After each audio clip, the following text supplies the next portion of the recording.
Bonjour à tous, bienvenue dans ce message lumière du 26 octobre 2025. Bonjour Maryse, Allô? ça va bien? Oui. Oui. Jésus, il nous dit des choses importantes aujourd'hui. Dans sa parabole, dans l'Évangile, il nous parle du pharisien puis du publicain qui monte au temple pour prier. Puis, c'est deux attitudes complètement différentes. Le pharisien se tient debout, puis il prie en lui-même, il s'adresse au Seigneur. Mon Dieu, je te rends grâce parce que je ne suis pas comme les autres hommes. Ils sont voleurs, injustes, adultères, ou encore comme ce publicain. Je jeûne 2 fois par semaine et je verse le 10e de tout ce que je gagne. Le publicain, lui, se tient à distance, puis il n'ose même pas lever les yeux vers le ciel. Puis dans son fort intérieur, il se frappe la poitrine, puis il se dit, Mon Dieu, montre-toi favorable au pécheur que je suis.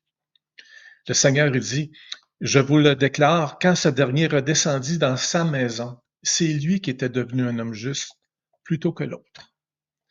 Qui s'élève sera abaissé, qui s'abaisse sera élevé.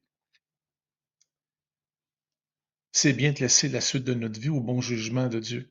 Le pharisien, il se juge lui-même. Il n'atteint pas le jugement du Seigneur. Donc, il se porte lui-même en première position dans l'état d'être capable de juger. Alors que le publicain, lui, au contraire, il se tourne vers le Seigneur, puis il s'adresse au Seigneur, non pas en parlant de lui en jeu comme tel, comme le pharisien veut le faire, mais en lui disant, Seigneur, sois mon juge, montre-toi favorable. Hein. Euh, Ça fait un lien aussi avec la lecture de Saint Paul l'apôtre, où Saint Paul dit, Bien-aimé, je suis déjà offert en sacrifice, le moment de mon départ est venu. J'ai mené le bon combat, j'ai achevé ma course, j'ai gardé ma foi, je n'ai plus qu'à recevoir la couronne de la justice. Le Seigneur, le juste juge, me la remettra en ce jour-là, et non seulement à moi, mais aussi à tous ceux qui auront désiré avec amour sa manifestation glorieuse. Tu vois, Maryse, dans les deux cas, le pharisien quand même, puis Saint Paul, ça se ressemble un petit peu. On peut tomber dans un piège. On a l'impression que Saint Paul se juge lui aussi. Mais Saint Paul, c'est différent du pharisien parce qu'il a déjà été jugé d'une certaine manière par le Seigneur quand il est tombé en bas de son cheval. Il a dit oui au Seigneur, il a expérimenté son amour, il a expérimenté le salut que le Seigneur allait lui donner. Il était dans une parfaite espérance. Il savait que le Seigneur allait l'aider, puis dans sa miséricorde, qui allait le sauver, puis lui donner sa juste part du royaume. Mais justement, c'est ce qu'il dit, hein, quand il dit le Seigneur, lui, m'a assisté, il m'a rempli de force. Oui, Donc, à quelque part, il reconnaît qu'il y avait des limites, oui, OK, puis qu'il avait besoin, OK, oui, du Seigneur pour poursuivre là, la proclamation de l'Évangile. oui. OK? Il dit aussi, il me sauvera, il me fera entrer dans son royaume céleste. Oui. Alors, c'est vraiment une humilité. Puis, j'oserais même dire, Sœur Jeanne, elle parle souvent, même dans la sainteté pour tous, Mhm. de l'humilité dépendance. Ouais, ça c'est intéressant. Puis ça, je trouve ça intéressant parce Mm, que justement, il y a un attribut à l'humilité, hein, où il y a mm, un petit quelque chose de plus. Puis ça dit ceci, dans l'humilité dépendance, j'accueille un style de service de communion à la suite de Jésus. Je dis oui dans l'abandon filial à faire passer dans ma vie son attitude fondamentale de fils obéissant et, par la fraternité fraternelle, son attitude de pasteur compatissant. mm.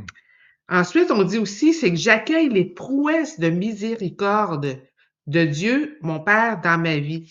Je dis oui à continuer à croire à son amour gratuit, malgré mes échecs de vertu et mes écarts de relations filiales fraternelles. Mm. Donc, ça laisse une grande place au pardon. Saint Paul a vécu ça beaucoup. Tout à fait. Oui. Ensuite, ça poursuit en disant, dans l'humilité dépendance, j'accueille comme un cadeau de Dieu mon Père l'unité de famille ecclésiale soutenue par mes efforts. Donc, je dis oui à persévérer dans mes efforts spécifiques d'unité exigés par mon appartenance à l'Église qui est famille du Père. Ça aussi, ça peut être difficile. On se rappelle que Pierre et Paul, ils ont été obligés de quitter Jérusalem parce que ça avait pas de l'air à trop marcher avec les trois piliers de Jérusalem, là, Jean, Jacques, Mhm. et j'oublie l'autre. Je suis désolé, mais ils étaient trois. Ils sont allés à Rome, pour faire leur bout de chemin, annoncer l'Évangile de ce côté-là. C'est ça. On dit aussi que dans l'humilité-dépendance, j'accueille la fécondité de famille rattachée à mon appel à une expérience de providence qui est vécue en famille communion. Donc, je dis oui à l'effacement nécessaire pour bâtir l'unité de cette famille en marche vers la sainteté dans un style de service de communion. Ça veut-tu dire qu'on disparaît complètement, ça, l'effacement nécessaire pour bâtir l'unité? Ben, moi, je pense que c'est plutôt de prendre sa juste place. Ah oui. OK? Donc, si chacun, on s'efface un peu, ça laisse la place à l'autre. Ah, ma liberté finit où celle de l'autre commence. Oui. Donc, c'est important d'avoir l'effacement.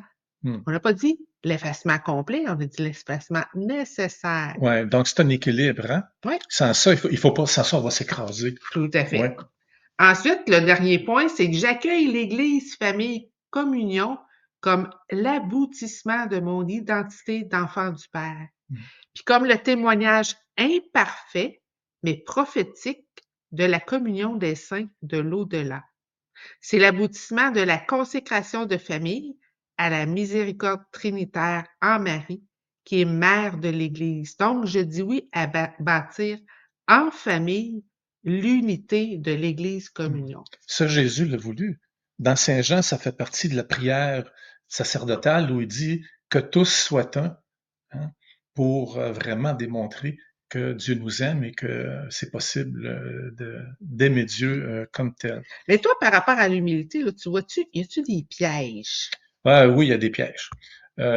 Parfois, il y a des pièges, des fois, qu'on peut pas se rendre compte parce que ça fait partie de notre nature humaine, un peu. On a des combats à faire.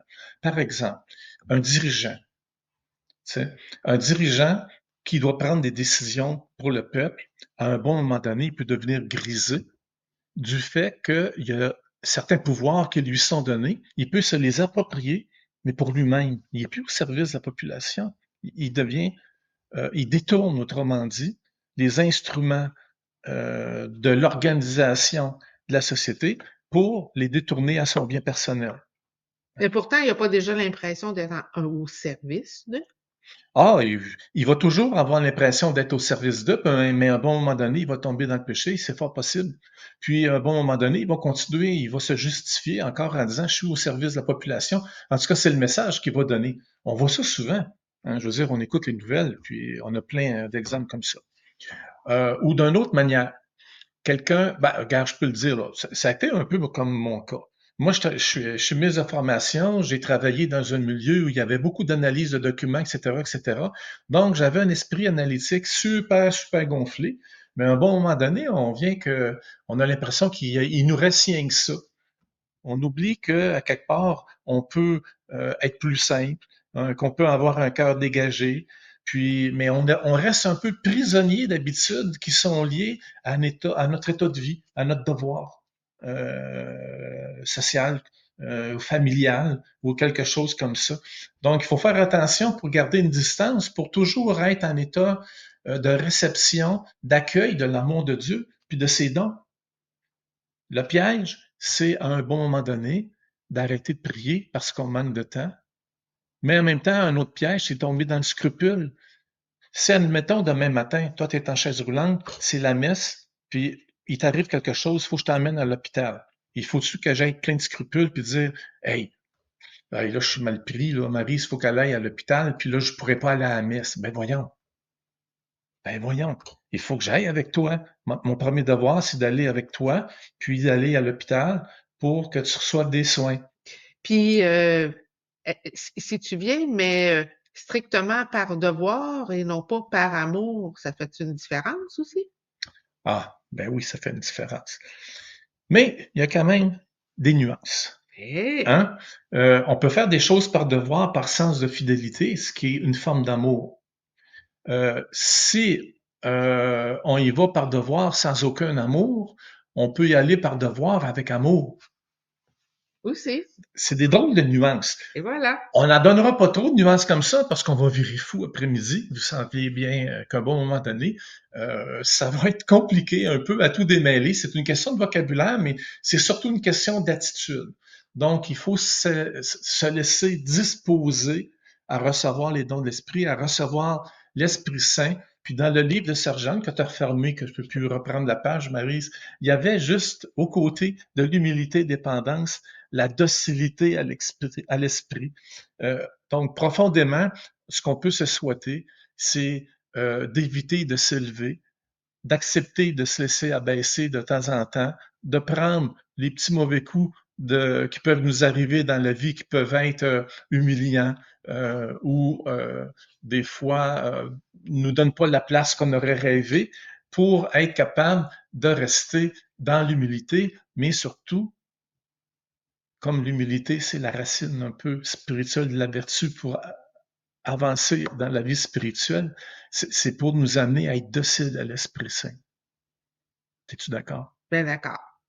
Je pense qu'on peut vous laisser là-dessus. Je vous remercie d'avoir partagé avec nous notre réflexion et comme toujours, puisque je suis diacre, je demande au Seigneur de vous bénir au nom du Père et du Fils et du Saint-Esprit. Amen. Allez, passez une bonne semaine dans la paix et la joie du Christ. À bientôt. À bientôt. Jésus,